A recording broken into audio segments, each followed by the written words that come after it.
আসসালামু আলাইকুম। সামান্য পড়াশোনা ইউটিউব চ্যানেলে আপনাদের সবাইকে স্বাগতম জানাচ্ছি। আমি মোহাম্মদ মাহিনুল আলম। তো এতদিন গণিতের বিভিন্ন শর্ট টেকনিক্স তাছাড়া অন্যান্য জিনিস নিয়ে আলোচনা করেছি, গণিতের ম্যাজিক ট্রিক্স এইসব নিয়ে। তো আজকে ভাবলাম একটু আলাদা কিছু নিয়ে আলোচনা করা যাক।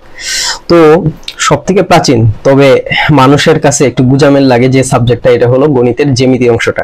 তো জ্যামিতি অংশটা আসলে সহজ, তাই ভাবলাম তো জ্যামিতির শুরু থেকেই শুরু করা যাক। তো আমার এই চ্যানেলে ধারাবাহিকভাবে জ্যামিতির বেসিক থেকে আস্তে আস্তে প্রো পর্যন্ত ভিডিও আনা হবে। তো সাথেই থাকুন। তো আজকে আমরা জ্যামিতির একবারে বেসিক নিয়ে আলোচনা করতে চাই। তো এখানে জ্যামিতি যদি আমরা ভাগ করি, দুইটি ভাগ পাবো, যে প্লাস মিতি। যা মানে হলো ভূমি আর মিতি মানে হলো পরিমাপ। তো জ্যামিতি শব্দের অর্থ হলো ভূমির পরিমাপ।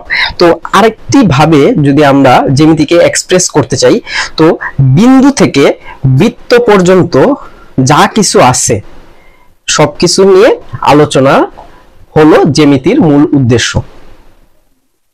তো সর্বপ্রথম আমরা বিন্দু কি এটা নিয়ে আমরা আলোচনা করব। তো বিন্দু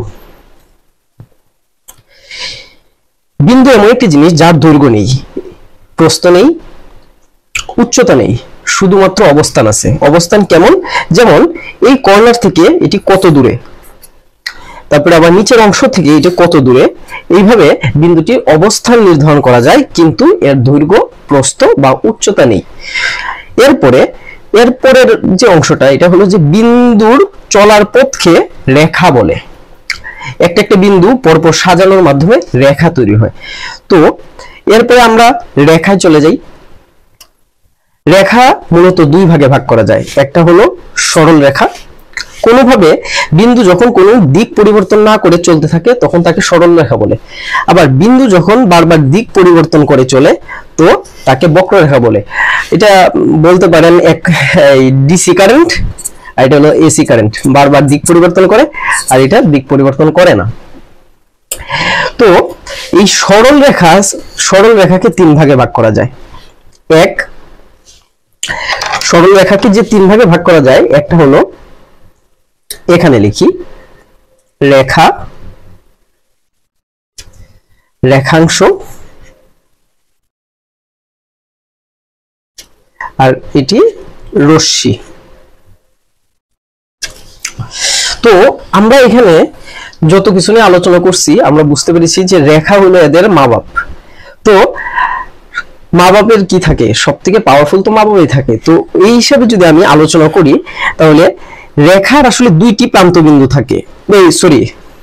রেখার কোনো প্রান্তবিন্দু থাকে না। কারণ হলো একটা জিনিস না থাকা, এই জিনিসটা হইছে এইখানে হলো তার পাওয়ার হিসেবে কাজ করতেছে। কিভাবে? রেখা অনন্ত অসীম পর্যন্ত চলতে পারে। যেমন রেখা বাম দিকে অনন্ত অসীম পর্যন্ত চলতে পারবে, ডান দিকেও অনন্ত অসীম পর্যন্ত চলতে পারবে।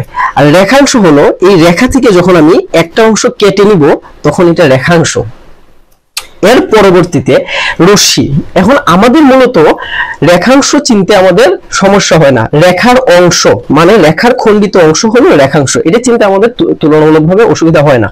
তো আমাদের মূলত যেখানে অসুবিধাটা হয়, এটা হলো রশ্মি এবং রেখার মধ্যে আমরা পেস্ট লাগিয়ে দিই বা হলো গোলমিল পাকিয়ে দিই। তো আজকে আমি এমন ভাবে এই জিনিসটা দেখাবো, এরপর থেকে ইনশাআল্লাহ আপনাদের মনে এই প্রবলেমটা কাজ করবে না। সূর্য রশ্মি বা লাইটের রশ্মি কি করে? একটা উৎস থেকে আমাদের দিকে আসতে থাকে।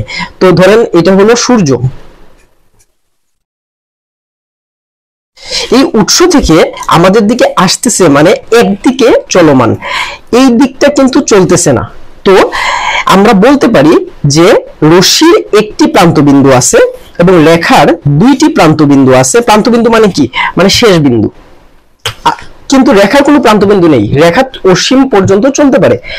আমরা যে জ্যামিতির বিভিন্ন কাজে যে বলি ওসি রশ্মি টানি বলার মূল কারণ হইছে যে একটি বিন্দু স্থির আর একটি বিন্দু চলমান, যতটুকু ইচ্ছা আমরা বর্ধিত করতে পারি, আর একটি বিন্দু আমরা স্থির রাখি। তো আমার আজকের ভিডিওর থাম্বনেলটাও যদি আপনারা সেভ করে রাখেন তো আর জীবনে ইনশাআল্লাহ রেখাংশ রশ্মির মধ্যে আপনাদের সমস্যা হবে না। তো আজকের ভিডিও এই পর্যন্তই। এই ভিডিওর বিস্তারিত ভাবে লিখে আমার ভিডিওর নিচেই দেওয়া থাকবে, তো চাইলে আপনারা ওখান থেকে দেখে নিতে পারেন। ধন্যবাদ সবাইকে, ধন্যবাদ জানিয়ে শেষ করছি। আসসালামু আলাইকুম।